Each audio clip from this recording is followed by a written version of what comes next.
One of the main reasons I think Congress needs to act on digital asset legislation is to ensure the U.S. remains competitive in this given space, especially the rapid pace of digital asset regulation internationally. But it's equally important we avoid regulatory arbitrage. So, Mr. Yahim, and sorry if I said that incorrectly, Kraken operates globally in jurisdictions with established digital asset regulations. What elements from these international frameworks should Congress consider incorporating into legislation to ensure U.S. competitiveness and innovation? Thank you for the question, Ranking Member. I think there's two fundamental components here. One is regulation of centralized intermediaries, including exchanges. This is the most fundamental basic step. I've been involved in market regulation most of my career. There are very common components to how you regulate centralized markets. There are unique risks and opportunities that digital asset markets prevent. But when you talk about registration, disclosures, rules around market integrity, rules around operational resilience, those are all fundamental components of market regulation. We've seen these jurisdictions put that basic first step in place. The other component has been simplicity. So rather than attempt to bluntly apply traditional rule books to the digital asset markets, jurisdictions have simply called this market and this new asset class crypto asset in many markets.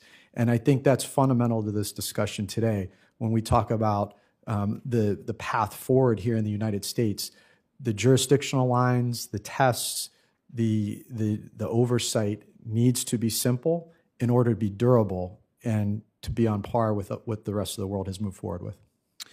Ms. Massari and Mr. Massad afterwards, what other lessons can we learn from other countries to shape our approach to digital asset legislation? Thank you for the question. I think it's really informative to look at jurisdictions that have gone before us. I think, as I mentioned in my comments, we need to think about what the industry should look like, not only what it looks like today. And I think perhaps some other jurisdictions who have gone very, very quickly with digital asset legislation, whether it's on stablecoins and markets, may have moved too soon and have been slightly backward looking in how they regulate. And I think as we think about, particularly as I focused on stablecoins, we should think about the real opportunities they present, what makes them different and unique and important for better modern payments, and aim legislation in that way to be forward-looking. And I'm not sure that that's happened in other jurisdictions. Mr. Masid. Thank you. I think there's also a lot we can learn. Starting with stablecoins, I think some of the jurisdictions that have gone ahead of us have put in some very good measures. Europe, I think, has overall a much stronger prudential and customer protection framework than is in the Genius Act or the Stable Act. The authorities have greater discretion to specify necessary rules on a variety of requirements. There's stress testing, diversification requirements, and Europe has said stablecoins don't pay interest, can't pay interest, which is also something we should be thinking about. Can't or can, I'm sorry. Cannot. Cannot. Cannot, because that turns them into more of an investment vehicle, and that raises a lot of issues. So you don't want to allow the payment of interest and at the same time exempt them from being securities. Got it.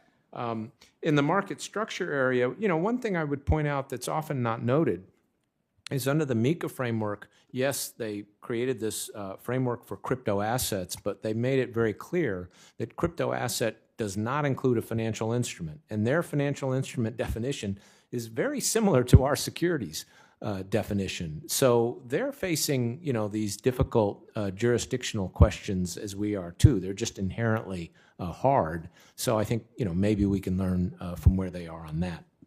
And some bills have also proposed using a bankruptcy process to resolve user claims if a stablecoin issuer fails.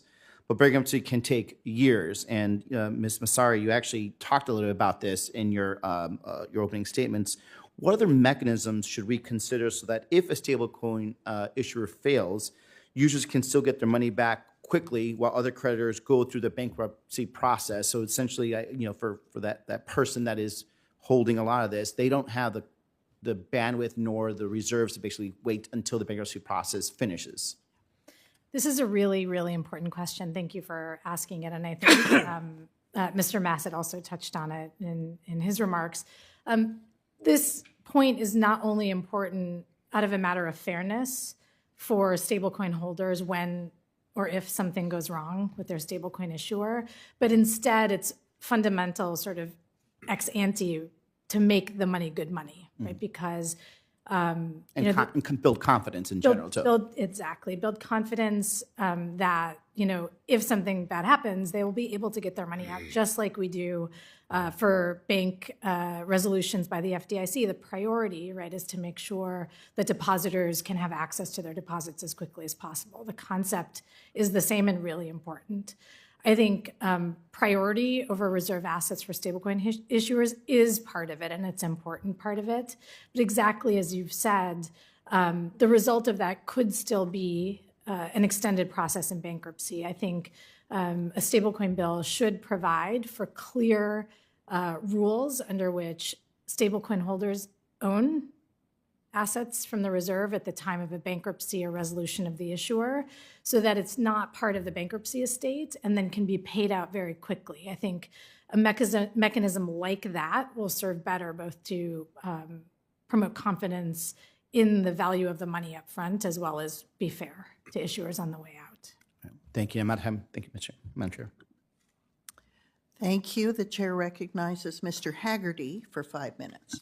Well, thank you, Senator Lummis. I appreciate your leadership on this subcommittee and for holding